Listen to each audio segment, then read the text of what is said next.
Good evening, Commissioners. Christina Wallace, Special Assistant to the Superintendent.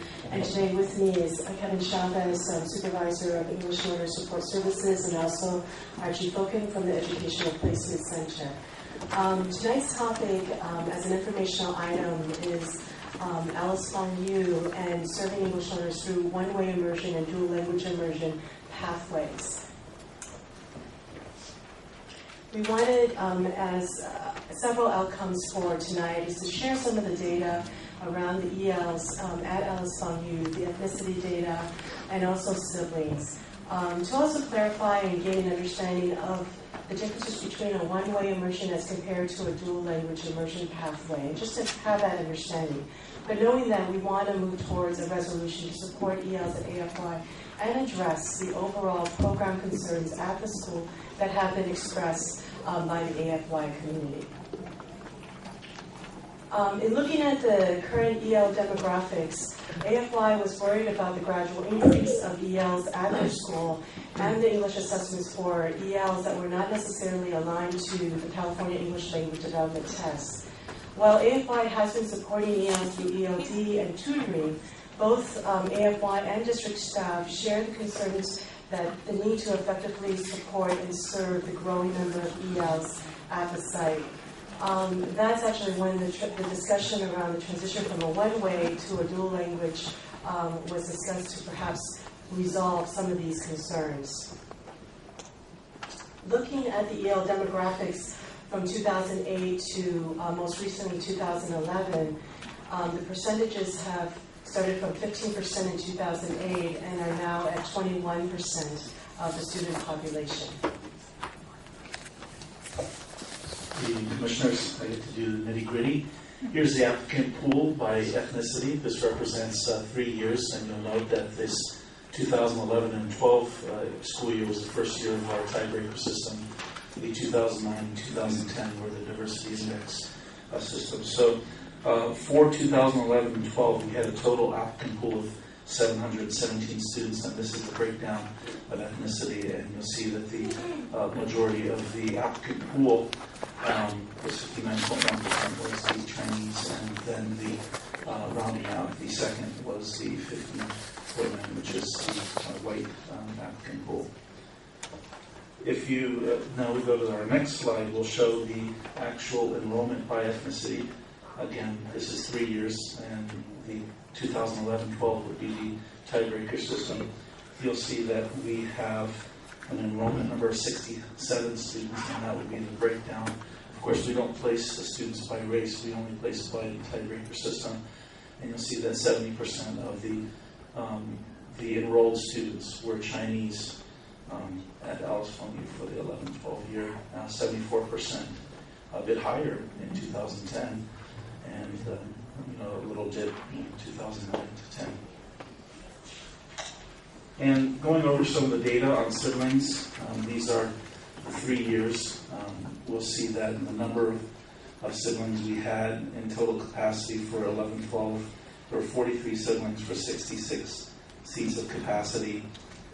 In 2010, 31 siblings for 66, and we had 23 siblings for 60 capacity. There was a bump in capacity district-wide in 2009 when we raised kindergarten capacity to 22 over 20. So those were the sibling numbers that we had for the 3 kindergarten classrooms, 22 each per class.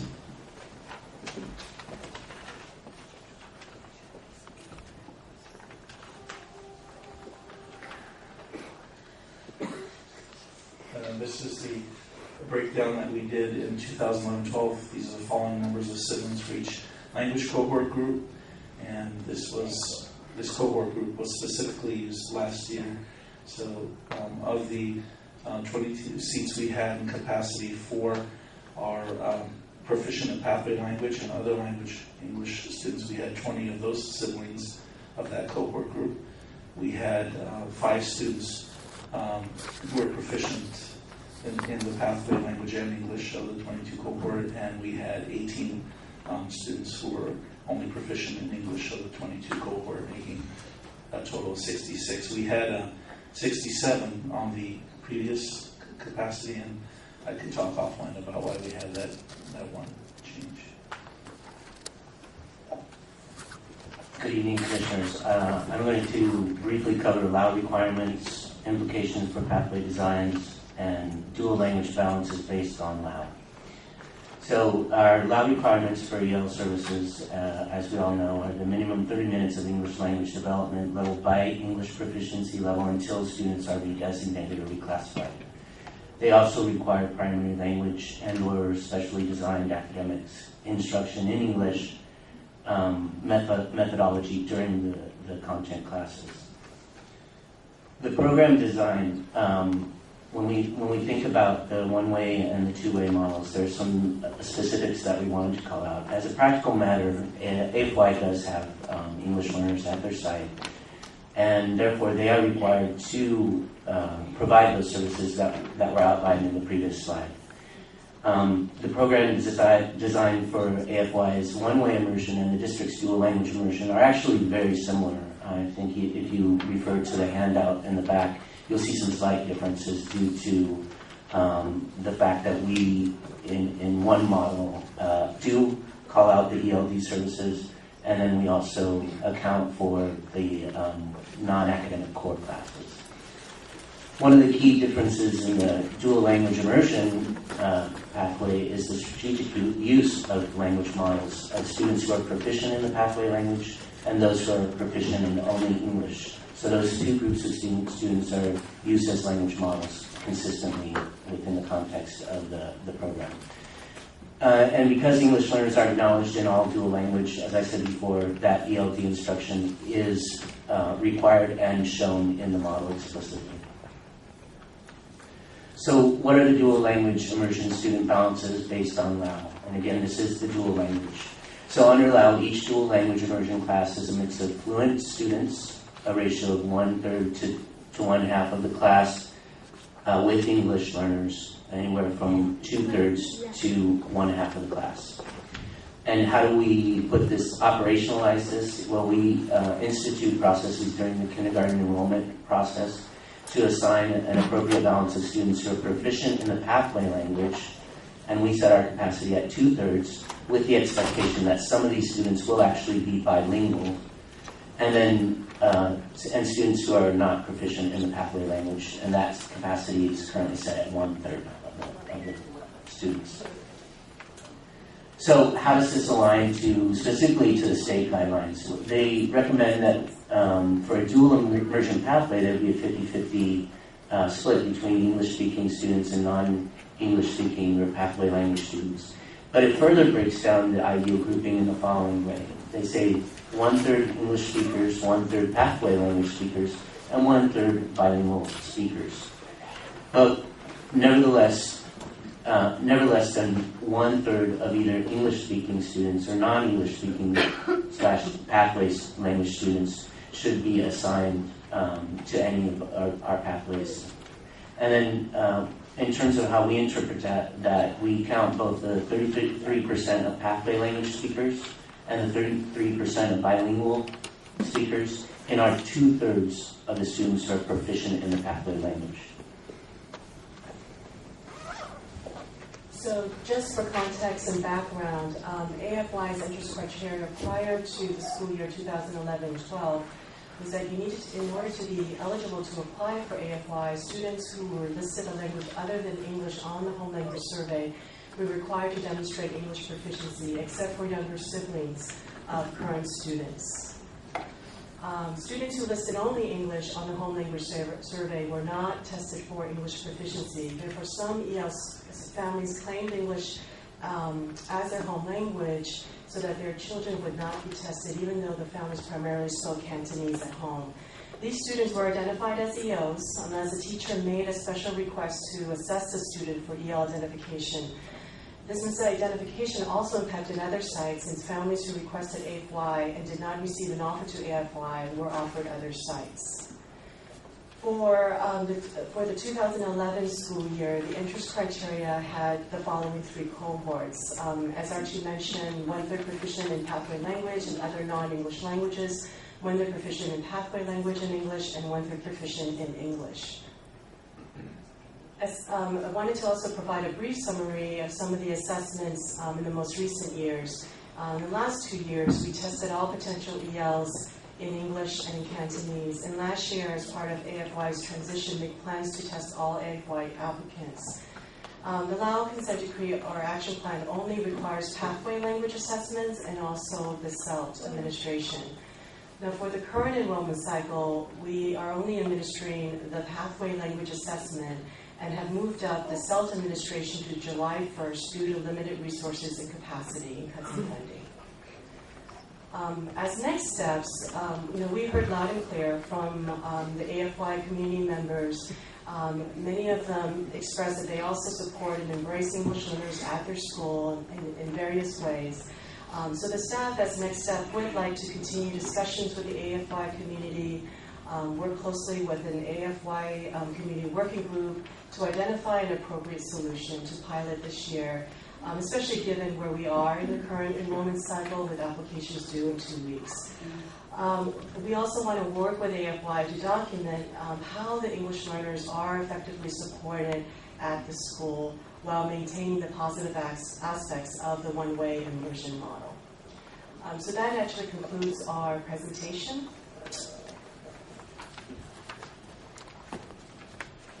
Okay, while we get reorganized, I want to welcome the superintendent who's joined us. Thank you. I think what I would like to do is, I know that there's a number of people from the LSMU community that are here, and so I wanted to do public comment next, and then we can have more discussion. Unless are there clarifying questions about the presentation that we should do first? Board members? Any clarifying questions? Okay, so what I would like to do then is invite. Okay. There is one. Can you turn on the mic? Yes. Go ahead. Okay. My first question is on slides 5 and 6. Does somebody have an explanation as to why the applicant pool is in the 50 or so percent range of Chinese Americans and the enrollment in the 70s?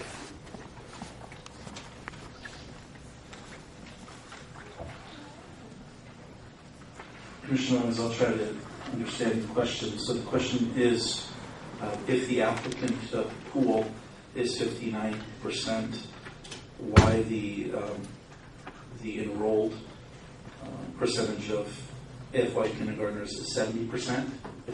If I understand you correctly. As I understand it, just also to clarify, up until now, we have not been separating these students out into various languages. The theory was they were all English proficient, so this should be more randomized, correct? Well, I understand that they weren't actually, but theoretically they were all English speakers, right? There was no Chinese-speaking group. There was no separate. we don't account for various language groups up to now. We don't account for ethnicity in the process, and also siblings. If we keep in mind, siblings have technically had the highest cohort group to go into the school. So I would have to look at what the sibling population and ethnicity was of LSMU. That possibly could be a reason why it's higher. So basically, we haven't done any analysis of why there's a discrepancy up to now. Well, we're not sure what the discrepancy is, but I'm thinking that it probably would be because of the sibling pool. The sibling pool is the highest tiebreaker, and we don't assign by race. So I would have to take a look at that analysis and get back to the board. Okay. I'd like to know the answer to that, because what you're saying is certain races have more siblings than others. It doesn't make any sense to me. Do you have any more questions, Commissioner Williams, or was that your only clarifying? Yeah, I have another question. Okay. If I'm correct in what you have said, one thing I want to ask on slide 10. It says one key difference in the dual language immersion is the strategic use of language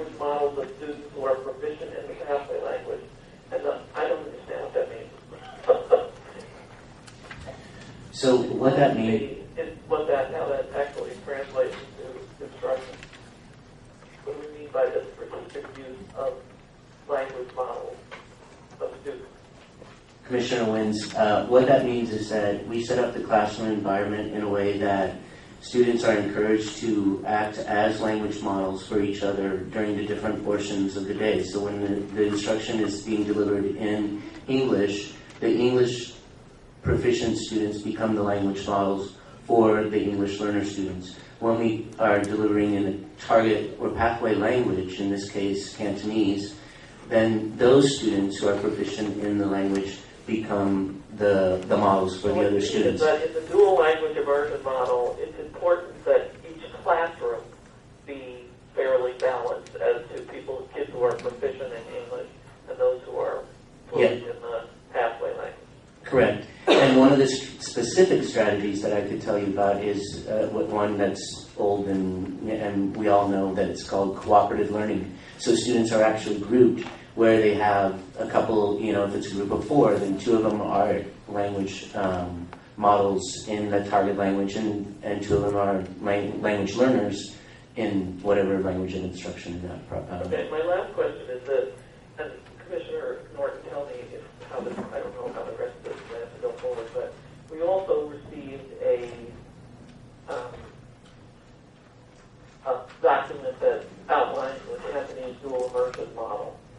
And then we have had reference to that they're not that different. So are we going to discuss that at some time? Or, that was referenced in the presentation we just heard. So if they're finished with the presentation, shall I ask a clarifying question about that, or are we going to do that for a later time?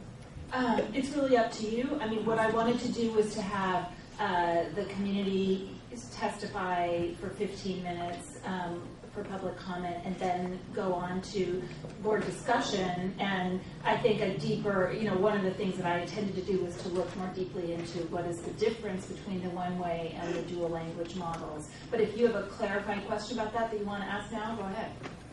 Okay, I just was wondering that it appears as though the difference that you're talking about, at least my question is what you're saying, which is kind of what I heard last night, that the difference is that we don't know if English learners are getting the focus, the amount or the focus English language development that they would get in the dual language program. Is that accurate? Commissioners, when we were referring to the models on paper that you see at the back of the presentation, we were really looking at the overall presentation of content and which languages they're actually being instructed in. The main differences that you will find is that the percentages are slightly skewed because in the Alice Fong Yu model, exactly. They don't have ELD identified. That's what I'm asking you to clarify. Right. I'll give you some. If someone wants to say something about if that's a significant difference, that's one thing. That's why I'm asking you, what's the point here? If the point is, if it's not about the percentage of instruction in the various languages, is the point that you're making that we think that in the Alice Fong Yu model, English learners are not getting the focused language development instruction that they need? No, I believe the point here is that in our resolution of how we're going to move forward, that we're working with 2 models that are very similar, and that we would have the capacity to be able to support English learners in whatever model that we decide that is a compromise between or leaning towards one of the other models. That's all. Okay, well, I'll come back to that later. Thank you. Sorry, Commissioner Norton. Okay, so now I'm going to call for public comment, and as I prearranged with members of the Alice Fong Yu community, you will have 15 minutes to divide however you want. So please take the mic at the podium, 15 minutes starting.